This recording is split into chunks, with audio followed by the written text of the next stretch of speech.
Friends, स्वागत है हमारे चैनल में आप लोग का एक बार फिर से। ये जो नौबत आ गया है बिहार एसएससी को कि दोबारा जो एडमिट कार्ड जारी होने जा रहा है, उसमें कई प्रमुख कारण हैं। पहला कि बहुत लोगों के एडमिट कार्ड गुम हो चुके हैं, तो शायद डुप्लीकेट एडमिट कार्ड जारी करना थोड़ा मुश्किल हो रहा है।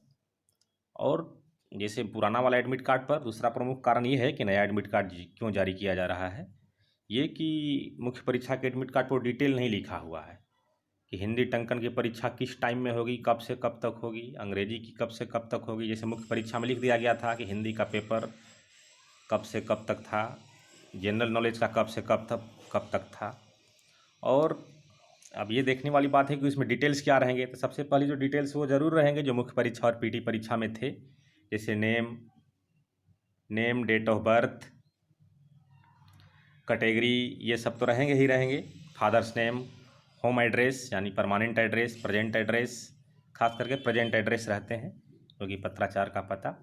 और उसके अलावा जो रहेगा उसमें कॉलम बना रहेगा फर्स्ट सेकंड करके कि आपका उसमें रहेगा फिर हिंदी टाइपिंग इतना टाइम से इतना टाइम के बीच में होगा। उसके बाद यहाँ जगह रहेगा कैंडिडेट सिग्नेचर, फिर रहेगा इन्विजिलेटर सिग्नेचर। फिर दूसरा कॉलम रह सकता है इंग्लिश टाइपिंग का, जिसके बाद फिर उसका टाइमिंग भी लिखा रहेगा।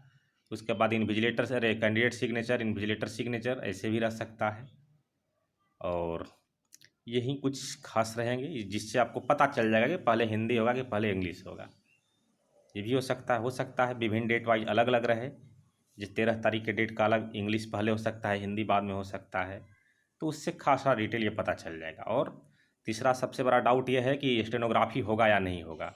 तो अगर ऐसा होगा तो उसी में लिखा रहेगा कि तीसरा पॉइंट दे करके कि स्टेनोग्राफी टेस्ट, टाइमिंग और कैंडिडेट सिग्नेचर, इन्विजिलेटर सिग्नेचर इत्यादि ये सब रहेंगे।